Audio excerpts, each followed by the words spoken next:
Hi everyone, welcome back to my channel, and welcome to part 2.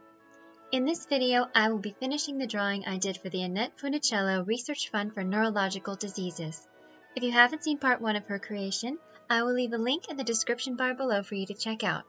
There, you can see all of my supplies and get a feel for my working style. As with my part 1, my apologies for the horrible angle. I have purchased something to mount my camera up onto my easel, so subsequent videos will be much easier to see. But bear with me on this one. I think you'll still pick up a few pointers. Hair is comparatively easier than facial features in my opinion. For beginning artists, they get a little overwhelmed about hair thinking, but there are so many strands. Don't worry about this. One thing is for sure, we are not going to be drawing in her hair strand by strand, and this is absolutely something you don't want to do for anyone's portrait. If you did so, the outcome would be very strange indeed. Drawing or even painting hair is more about color and light than it is about what hair actually is, which is a load of strands. If you draw the effective light on the hair, you'll have a much more realistic outcome. Typically, I work in a clockwise fashion because I am right-handed, but when I'm drawing areas of darkness, I sometimes skip around the canvas a bit. There's no real reason you need to do this. It's primarily for me to get a tonal sense of what I'm doing mixed with a bit of general impatience. You can keep working in a clockwise fashion though, as it helps in preventing smudging. For lefties, you can work in a counterclockwise fashion. Working in these directions is especially handy if you're substituting charcoal pencils for graphite, as they're much smudgier. As you can see, I have some roughed out areas drawn in to indicate where the highlights on her hair are going to be. She has very, very dark hair, perhaps black hair at this point in her life, so there's not going to be a huge amount of highlighting and shading we need to do. A lot of it will be blocked in darkness. I'm starting here by blocking in these areas.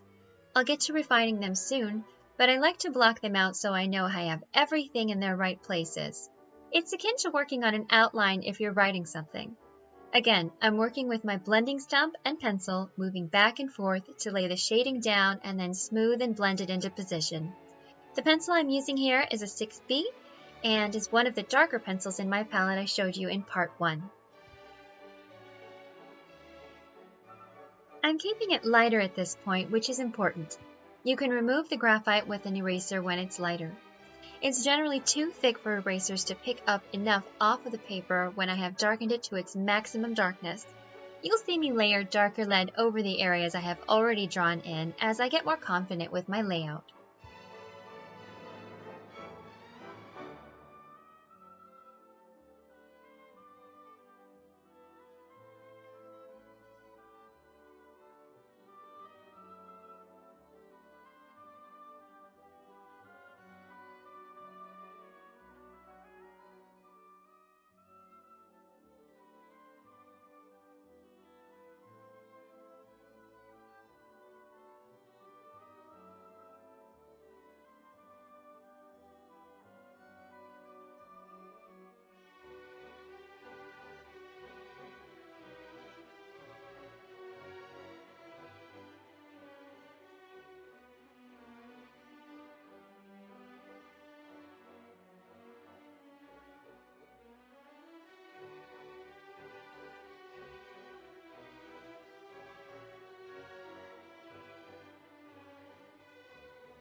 As you can see, for the highlights in her hair, I work around the white paper rather than do what might be the first logical thing, which is to darken it all in and erase out the highlights later. This really doesn't work well, and I vastly recommend mapping things out and making use of negative space rather than applying it later.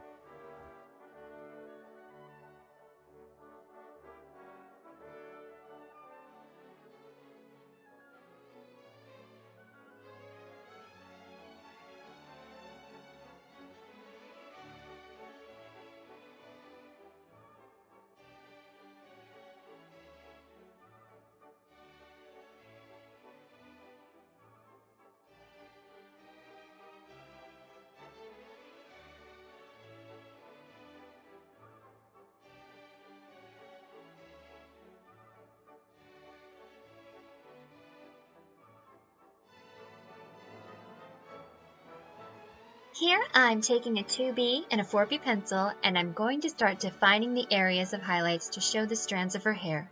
Keep your pencil well sharpened for this. Going back and resharpening your pencil 100 times is just fine. Don't be afraid to sharpen. It's a hang-up I've seen with some beginners who will draw with the stubbiest lead rather than keep their tips sharp for some reason.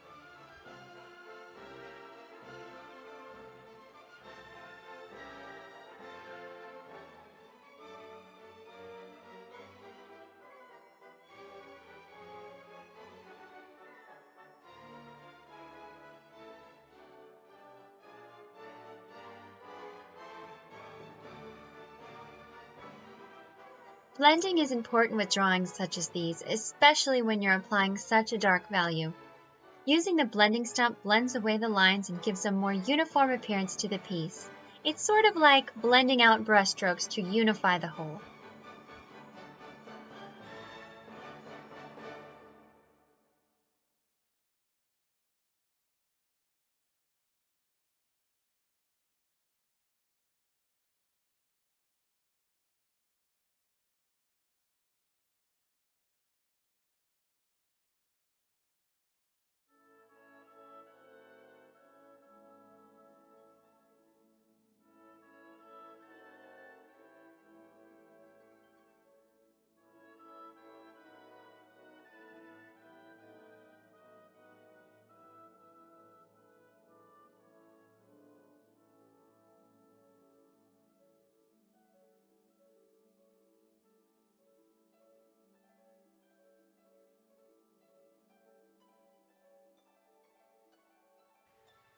The process is repetitive from here on, laying down the values, working around the negative space, blending and defining the highlights and strands, and lifting the values as needed with my detail eraser.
At this point, I have a clear layout for myself and it's time to refine it by darkening her hair.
I'm skipping ahead here for purposes of time since the process remains the same. In the interim, I've continued to layer and blend the graphite onto my base layout to achieve the look of her black hair. Her hair has some curl to it here, and I'm primarily sticking with the 4B pencil for areas of her curls that bend towards the light and viewer. I'm using the 6B for the darkest areas that bend towards the background, away from the light, and cause a deeper shadow.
A few last-minute touch-ups here and there, and she's ready for her close-up.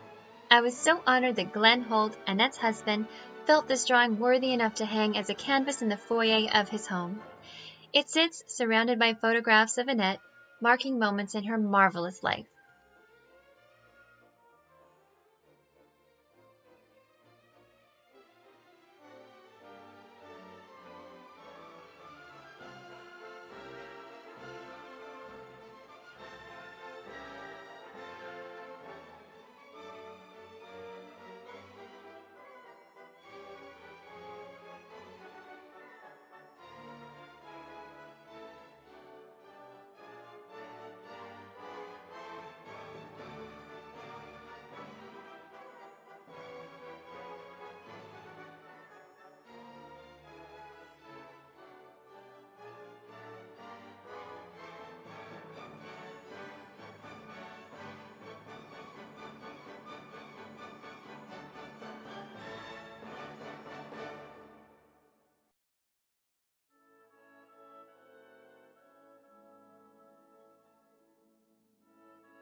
Finally, as a finishing touch, I'm adding in tiny hairs around the perimeter since her hair is naturally flowing and not slicked down with product. Little stray hairs will sort of halo her hairstyle, and adding these lends nicely to the realism. Do this with a very sharpened pencil. Thanks everyone for following me on this drawing. If you're interested in buying this piece of art on canvas, journals, or greeting cards, you can also visit the link below to check them out. There are other fantastic designs from other artists as well. All proceeds earned go to the Annette Funicello Research Fund for Neurological Diseases. If you'd like to learn more about her research fund, I will leave more information in the description below as well. As always, if you like this video and want to see more like it, please like and subscribe. I love feedback and suggestions, so if you have any questions or things you'd like to see a tutorial, demonstration, or discussion on, please let me know in the comments section below. You can also check out my Instagram and Facebook pages, the links to which you can find below. Thank you so much for watching. Wishing you all a wonderful day and great success in your creative ventures.